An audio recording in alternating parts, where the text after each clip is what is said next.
Avec d'autres collègues, on a essayé de réfléchir et de chiffrer en fait des propositions. Donc, sur la page 1, en fait, c'est juste une illustration graphique des événements. Je ne vais pas en parler trop. C'est une œuvre d'art, mais c'est aussi basé sur des données scientifiques. Et on va commencer tout de suite sur la page 2. En fait, on a parlé avec Marianne des émissions de CO2 par personne. Et notamment, on a parlé aussi avec Christophe de la question de l'empreinte, c'est-à-dire de bien prendre en compte non pas seulement les émissions qui sont faites nationalement, mais aussi celles qui sont liées à nos consommations. Si on achète un produit en Chine, il faut compter les émissions pour nous. Et là, il y a pas mal de rapports là, récemment qui calculent ça pour la France. Et donc sur la page 2, vous avez l'empreinte, donc ça prend en compte les importations, pour un Français moyen. Donc qu'est-ce que c'est? En fait, c'est l'empreinte de toute la France, tout ce qui est produit sur le territoire national, plus tout ce qui est importé, moins les exportations, divisé par le nombre de Français.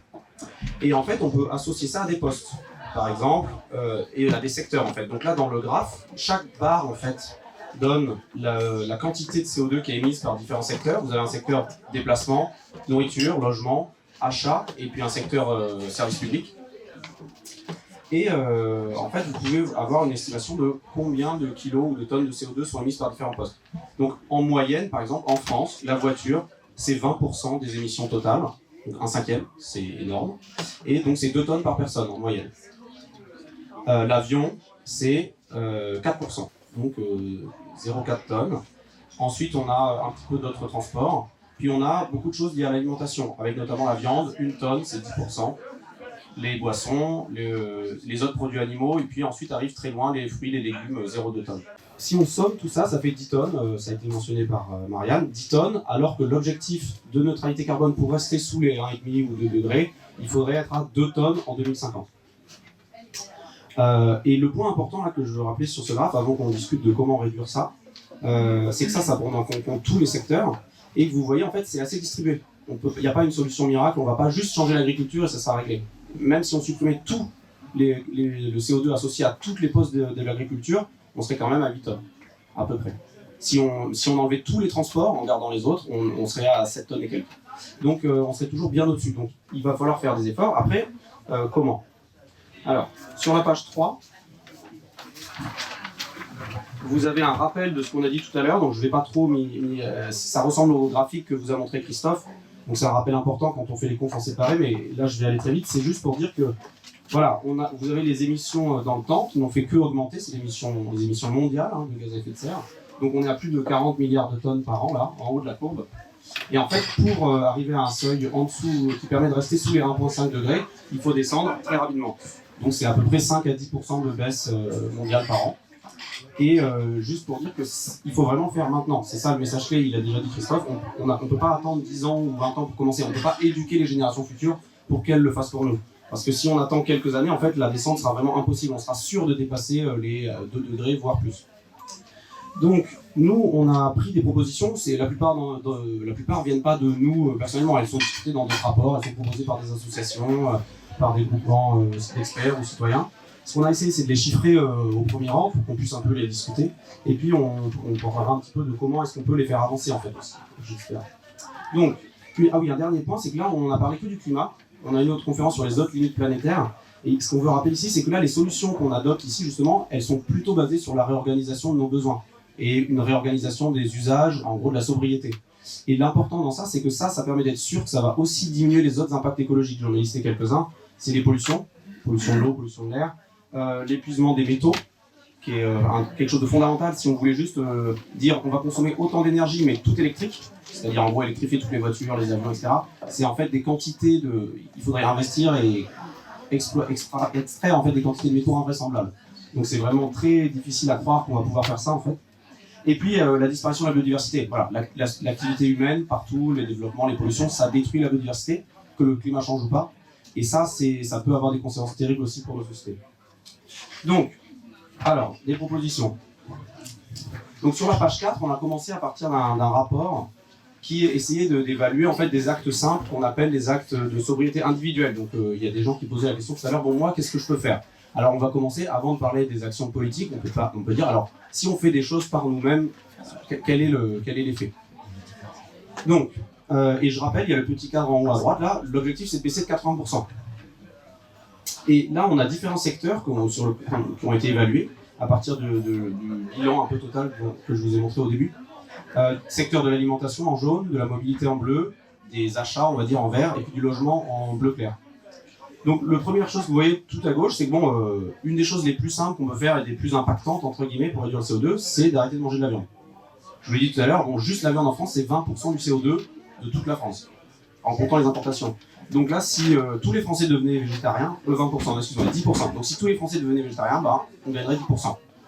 Donc, bien sûr, rappel important, on va en parler après, comment faire pour que tous les Français deviennent végétariens. Donc peut-être qu'on ne va pas juste se baser sur l'idée qu'il faut peut-être accompagner ou faire des mesures pour ça politiques. Mais c'est juste pour donner un ordre de grandeur. Si en plus de ça, on arrête les autres produits animaux, qu'on devient vegan, végétalien, on passe à 14%. C'est le carré rouge au-dessus là, on augmente l'impact. Pour la mobilité, il y a 3 choses qui sont quantifiées. Ne plus prendre l'avion, ça supprime 4%. Et en plus, ça ne concerne pas tout le monde, donc finalement, ça serait peut-être plus facile à mettre en place. Du covoiturage sur tous les trajets, donc là, l'hypothèse, c'est qu'il y ait toujours au moins 2 personnes dans les voitures. Donc voilà. Et bien sûr, si on prend encore plus large, c'est-à-dire si on augmente encore les services publics, on part sur de l'autopartage, des choses comme ça, peut-être ça peut être plus fort que ça. Mais là, juste mettre 2 personnes dans les voitures, sur les trajets moyens, ça réduirait de 3%. Et puis une dernière chose qui est évaluée, c'est remplacer tous les trajets sur les petites distances en ville, les trajets urbains dans les distances en ville, par du vélo. Donc supposons que là, en fait, on n'utilise juste pas de voiture pour les trajets en ville, ça baisse de 3%. Donc vous voyez, chacune de ces choses, elles sont utiles. Si on somme là ces différents aspects, on a baissé de 20 à 25%. C'est vraiment beaucoup, mais ça ne fait pas arriver à 80%. Ensuite, d'autres points, acheter moins de choses neuves. Donc là, on estime que si on achetait 3 fois moins de vêtements neufs, donc on passait beaucoup par de l'occasion, par exemple, on réduirait de 2%. Si on appliquait cette même politique d'acheter surtout d'occasion, surtout ou de réparer, etc., donc d'avoir moins d'achats neufs, aussi sur les mobiliers, sur les équipements de loisirs, etc., on arriverait à 6%. Il y a ensuite d'autres aspects, manger local, donc réduire les transports associés à la nourriture, réduire la consommation d'alcool et soda. Un autre point important, surtout, c'est le chauffage. Donc on entend surtout, il faut rénover les bâtiments, etc. Pourquoi ? Oui, parce que, en fait, comme je vous ai dit, c'est 10% le chauffage, juste le chauffage des bâtiments. Donc réduire de 20% à peu près la température dans les logements, ça permettrait de gagner 1,5%. Le réduire d'un facteur 4, c'est-à-dire une sobriété beaucoup plus radicale, là on pourrait arriver à 8%. Et puis il reste quelques petites choses, le zéro déchet, c'est bien, et puis ça a d'autres avantages pour la biodiversité, pour la pollution plastique, etc. Mais c'est seulement 1% du CO2. Si tous les Français faisaient du zéro déchet, donc c'est utile, mais c'est pas forcément la mesure prioritaire, on va dire, pour le CO2.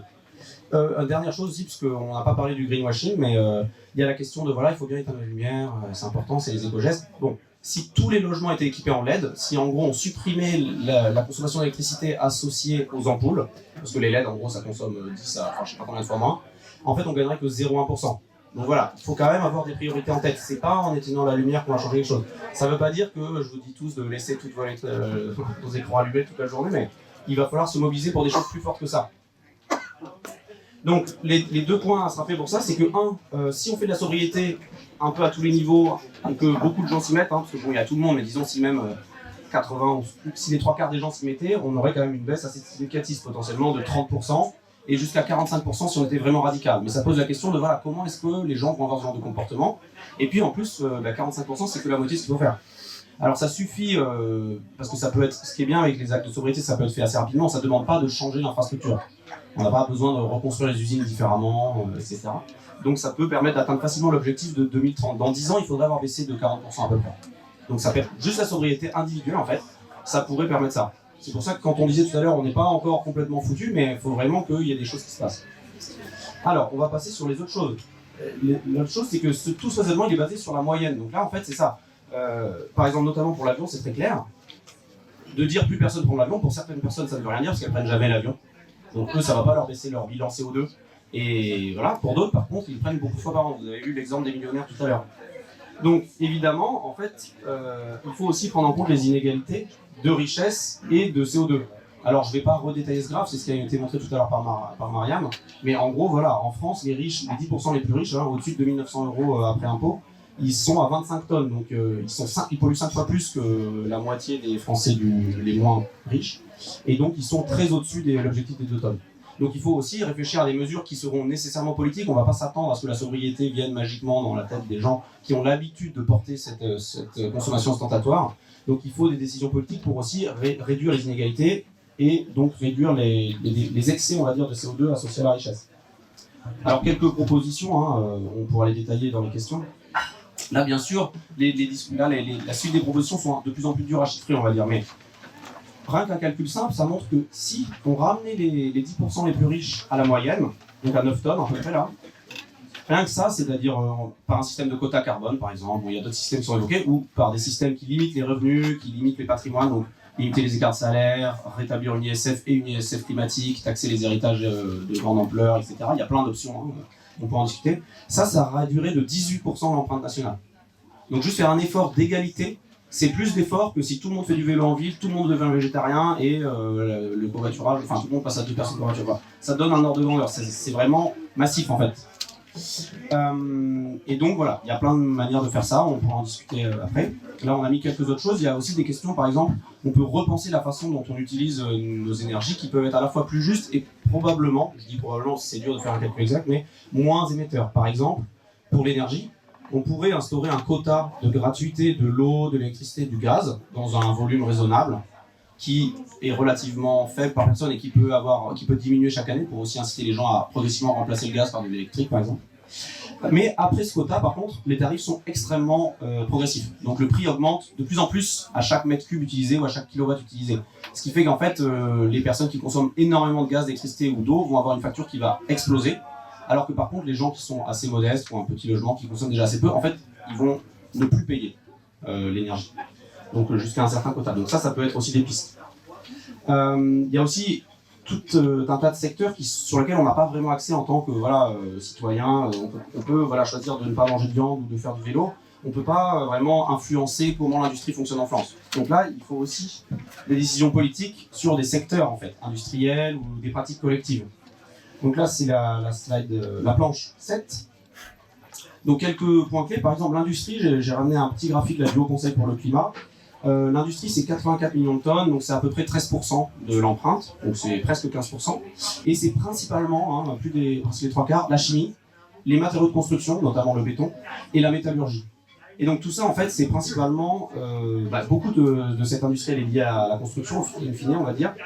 Et elle pourrait aussi, elle passe beaucoup par le gaz, elle utilise beaucoup de gaz. Donc électrifier l'industrie pour que les processus de chauffage et les processus chimiques ou de métallurgie passent plutôt par de l'électricité ou par d'autres vecteurs que les énergies carbonées. Là, ça ferait baisser la consommation. Et aussi partir sur des constructions qui sont beaucoup moins dépendantes du béton. Donc là, on a l'exemple, je vous ai mis l'exemple d'une tour en bois en Norvège qui fait 85 mètres de haut. Ça pose aussi des questions sur la gestion des forêts, mais techniquement, on pourrait construire beaucoup plus en bois et vraiment limiter au maximum l'usage de béton. Ça pourrait baisser potentiellement de 10%. Alors on a mis aussi quelque chose qui est assez dur à quantifier, mais un peu provocateur, une société sans publicité, interdire la publicité. Bon, il y a pas mal de propositions qui parlent de taxer, faire de nouvelles taxes. En fait, on pourrait aussi dire que le marketing et la publicité, c'est principalement un attrait pour la surconsommation et ça n'a pas vraiment d'utilité sociale forte. En l'interdisant et en autorisant seulement les producteurs, les vendeurs à avoir peut-être une liste des fiches techniques, enfin voilà, quelque chose avec de l'information, mais pas de marketing, pas de pub à la télé, pas de pub dans les rues, etc. Ça ferait au moins baisser de 5%, probablement beaucoup plus. 5% c'est le PIB estimé associé de la publicité en Europe. Mais en fait avec les effets en cascade, comme l'a dit Marianne, puisqu'il y a des effets d'entraînement que les gens essayent d'imiter, les personnes plus riches ou qui ont des produits plus chers, on pourrait peut-être baisser de plus. J'ai aussi noté quelque chose par rapport à l'agriculture. Par exemple, il y a des aides fortes qui viennent de l'Europe, la PAC, la politique agricole commune, qui sont distribuées comme ça. Je ne suis pas un expert, mais globalement, si elles étaient réorientées plutôt vers des pratiques d'agroécologie, de forêt durable, etc., ça pourrait réduire l'élevage d'une part, et puis ça pourrait aussi beaucoup augmenter les puits de carbone associés. C'est-à-dire faire pousser beaucoup plus de forêts, avoir des sols plus épais parce qu'on aurait des méthodes différentes d'agriculture. Et ça, c'est estimé par l'ADEME à jusqu'à 10% de gains en augmentant les puits de carbone naturels. Bon, il y a aussi d'autres aspects, par exemple l'habitat. L'habitat, je vous ai dit, donc il y a 4 ou 5% qui sont liés à la construction, sans compter l'industrie, plus en plus les 10% liés au chauffage. Si on avait plus d'habitats partagés, des habitats cogénérationnels, donc qui mélangent un peu les générations, qui donnent aussi des services sociaux, on va dire, des habitats légers, réquisitionner les logements vides, c'est aussi quelque chose qui est une piste, il y a beaucoup de logements vides. Tout ça, c'est des pistes pour réduire la construction de neuf, et aussi optimiser un peu l'habitat pour qu'il y ait moins de dépenses énergétiques associées. Bien sûr, une autre part, c'est aussi de rénover les bâtiments thermiquement. Mais voilà, il faut coordonner ça pour faire aussi une baisse peut-être de 10%. J'ai mis un dernier exemple, c'est les voitures. Diminuer le poids des voitures, par exemple, interdire, en gros, réguler pour demander à ce que, ou imposer des normes pour que les voitures soient le plus légères possible, en fait. Entre les années 70 et les années 2020, il y a eu presque un doublement du poids moyen des voitures. Là, les voitures en moyenne en France, c'est 1,2 tonne, il y en a des plus lourds. Dans les années 70, c'était plutôt autour de 500 kg. Et en gros, c'est proportionnel à la masse. Donc si on passe d'une voiture de 1,5 tonne à 500 kg, on divise par 3 les émissions. Donc les voitures, tout type de voiture et la construction des voitures aussi devrait contenir moins de matériaux. Donc ça, c'est une option. Réduire les voitures, développer des alternatives. Plus de transport en commun, évidemment, de l'autopartage. Là, il faut aller sur des pistes comme ça. Le dernier point, c'est sur l'État. Ça, c'est pas facile à chiffrer, on pourra en discuter. Il y a une partie des dépenses qui est un peu incompressible, ou qui va être difficile à diminuer. Par exemple, pour la santé, voilà, ça demande du matériel, les hôpitaux vont consommer de l'électricité, etc. Mais on peut quand même réfléchir à baisser, par exemple, le chauffage, réguler le chauffage dans tout ce qui est administration, dans tout ce qui est les zones d'enseignement. On peut aussi inciter, trouver des systèmes pour subventionner, par exemple, des mobilités moins émettrices en CO2 pour les employés d'État, en leur imposant en fait d'avoir des pratiques différentes, pour que comme ça, la part qui est liée au service public, peut-être même avec une augmentation du service public, mais en tout cas l'impact CO2 du service public soit réduit. Voilà, donc ça c'était tout un tas de mesures, hein. C'était un peu un gros listing, mais l'idée c'est de les discuter, de voir s'il y a des propositions dans la salle, de voir sur quoi les gens pensent qu'ils peuvent, sur qu'est-ce qui motive, qu'est-ce qui questionne. Le dernier slide dont on parle là, dans la rue et ici, c'est, bon, alors toutes ces mesures, vous aurez noté, puis c'est un peu pour ça qu'on fait ces conférences, elles ne sont pas vraiment dans l'agenda politique, on va dire. Hein. Et donc en fait, il y a vraiment une question de comment forcer le système politique, le système médiatique à parler de ces mesures, à peut-être les mettre en place localement, à faire des exemples, à développer des systèmes. Et donc en fait, ce qu'on essaie d'inciter, c'est aussi qu'il faut que les gens prennent parti à ces actes politiques. Et il y a plein de manières de le faire. Là, on a mis un petit graphe un peu, ou une série de photos un peu conceptuelles.